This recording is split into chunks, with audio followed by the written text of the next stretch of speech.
बिस्मिल्लाहिर्रहमानिर्रहीम।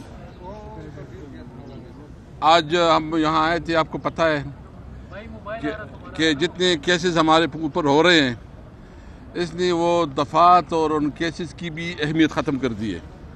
यानी इस वक्त आप हमें देख रहे हैं कि हमारे ऊपर बगावत के भी मुकदमे हैं, हमारे ऊपर जो है ना गद्दारी के भी मुकदमे हैं, हमारे ऊपर दहशतगर्दी के मुकदमे, और अल्लाह माफ़ करे 302 के नाम से हम डरते हैं, 302 के भी मुकदमे हैं।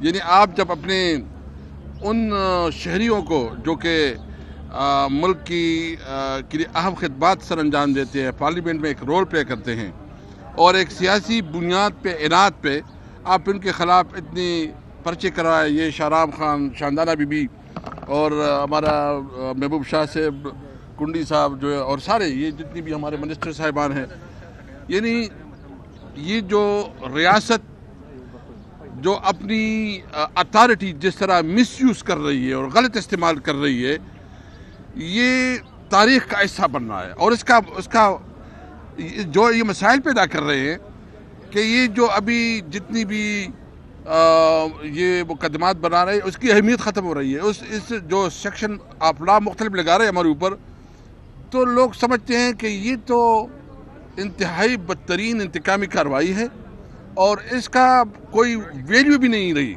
दुनिया की मुशान। और ये दुनिया में जो इस वक्त आप देख रहे हैं कि जो यूरोपीय यूनियन का और ख़ासकर जो है ना ब्रिटेन गवर्नमेंट का, उनका जो कंसर्न आया है, और जो हमारा भी कंसर्न है कि मिलिट्री कोर्ट्स की वो जो है ना सिविलियन के मिलिट्री कोर्ट्स के अंदर जो है ना ट्रायल हो रहे हैं। और मुझे अफसोस भी ये है, मायूसी भी इस पे है कि सुप्रीम कोर्ट का जो फैसला था उस पर हमें शदीद मायूसी है कि जब कोर्ट जो है ना वो इख्तियार दे दे और वो आइन और कानून से बातर फैसले करे, तो फिर आम आवाम किधर जाए। हमारे पास क्या है? देखो, आइन हमें हक देता है कि हम पुरअमन एहतजाज कर सकते हैं। आइन हमें हक देता है कि हम अपनी आवाज़ हर मुकाम पे, हर जगह। इन्होंने इस्लामाबाद में कानून पास किया। आप बताएं, जब इस्लामाबाद में इन्होंने कानून पास किया कि यहाँ जलसा नहीं हो सकता, तो क्या इस्लामाबाद पाकिस्तान का हिस्सा नहीं है? क्या आइन में ये बिल्कुल वाज़िह नहीं है कि तमाम सियासी पार्टियाँ, तमाम ऑर्गेनाइजेशन, हर शहरी अपना पुरअमन एहतजाज रिकॉर्ड कर सकता है? तो वो कानून तो आइन के ख़िलाफ़ है, वो तो आइन की खिलाफ वर्जी है, वो कंट्राडिक्शन है आइन के साथ, उसकी तो कोई हैसियत नहीं रही है। मैं चैलेंज करता हूँ कि पीटीआई की किसी एक कारकुन को दिखाए किसी ने गमला तोड़ा हो, किसी ने शीशा तोड़ा हो, किसी ने तशद्दुद किया हो। एक टीवी चैनल की भी मैं माफ़ी चाहता हूँ, आपकी तो वो नहीं है, लेकिन आपके ऊपर जो इंस्ट्रक्शन आती है एक तरफा प्रोपेगेंडा तरीके से आपके खिलाफ शुरू हो जाता है, और सारी टीवी ऐसे लग रहे हैं कि वो पीटीवी बन गए हैं। मैं ये आपसे भी, हम आपके टीवी चैनल्स की भी एहतजाज करते हैं कि देखिए आपकी क्रेडिबिलिटी ख़त्म हो रही है। जब दुनिया देख रही है सोशल मीडिया पे एक चीज़ है और यहाँ दूसरी चीज़ दिखा रही है, तो इसलिए हमने एक बात तय की है कि हमारी जद्दोजहद इस मुल्क के अंदर आइन और कानून की बालादस्ती है। हम अपने मौक़िफ़ से किसी तौर पर पीछे नहीं हटेंगे। हमारा मौक़िफ़ वाज़ेह है कि इस मुल्क में कानून की हुक्मरानी होनी चाहिए। हमारा मौक़िफ़ ये है कि पार्लियामेंट जो है ना, तमाम इख्तियार अथॉरिटी वो पार्लियामेंट के पास हो, और वो पार्लियामेंट जो फार्म 45 की बुनियाद पे हो, जो आवाम की सही नुमाइंदगी करती हो। हम आज़ाद अदलिया चाहते हैं कि मुल्क में आज़ाद अदलिया हो, हम चाहते हैं कि सिविलियन सुप्रीमेसी हो, हम चाहते हैं मुल्क में कानून की हुक्मरानी हो। ये हमारा बिल्कुल, कल हमारी मुलाकात हुई है, हमारी बातचीत हुई है, इस पर हमने इनिशियल अपना डिस्कशन रखा है, हमने उसके ऊपर अपना मौक़िफ़ रखा। हमने 3 पॉइंट्स जो है ना उनके सामने रखे हैं कि नंबर 1, जो इस वक्त मुल्क में अनलॉफुल इलीगल इक़दाम हो रहे हैं उसको बंद किया जाए, और जो हमारे वर्कर के ख़िलाफ़ क्रैक डाउन हो रहे हैं, जो जेलों में हमारे वर्कर के साथ जो जेल कैदी है उसके साथ जो सलूक हो रहा है, और ख़ास कर जो इस वक्त हमारे लीडर हैं और दीगर इमरान खान और जितनी भी हमारी लीडरशिप है वर्कर, उनको रिहा किया जाए। हम रिहाई का मतलब नहीं है कि हम कोई रियायत मांग रहे हैं, क्योंकि एक इलीगल और एक इंतकाम की बुनियाद पे इन्होंने ये सारी केसेस बनाए हैं, इसकी कोई कानूनी हैसियत नहीं है। تو جو قانون کے مطابق ہم اپنا قانون کے مطابق کریں گے، لیکن عدالت کو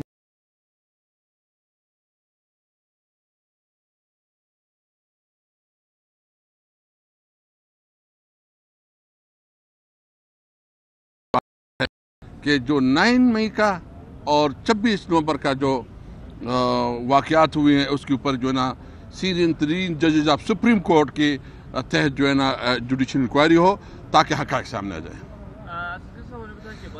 رہائی قانون کے مطابق چاہتے ہیں تو عدالتیں بھی موجود ہے اور اب آپ ایک ایسی حکومت کے سامنے بیٹھ رہے ہیں جس کو آپ فارم 47 کی حکومت کہتے ہیں، تو کیا اس میں وہ قانونی آپ کو نظر آ رہا ہے؟ دیکھیے ہم نے اپنا موقف رکھا ہے، ہم نے یہ ابھی بھی ہمارا وہی موقف ہے کہ یہ فارم 47 کی حکومت ہے، لیکن جو بھی سچویشن ہے اس کے مطابق تو ہم نے آگے بڑھنا ہے۔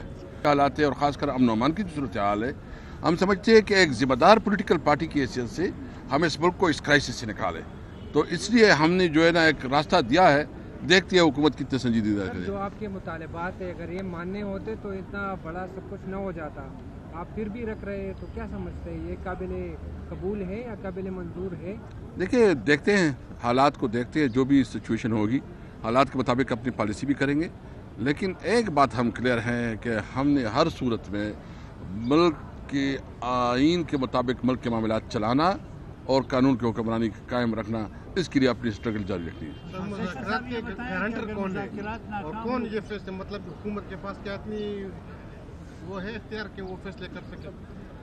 دیکھیں گارنٹر تو میں بتاؤں کہ گارنٹر کے حوالے سے تو نہ ہم کسی گارنٹی مانگتے ہیں، یہ پارلیمنٹ اس وقت جو بھی ہے اس کے مطابق ہم کریں گے، لیکن اس وقت ہم نے پوری قوم کے سامنے اپنا مدعا رکھا ہے، جو ہمارے بارے بات چیت نہیں کر رہے ہم نے سامنے رکھا ہے۔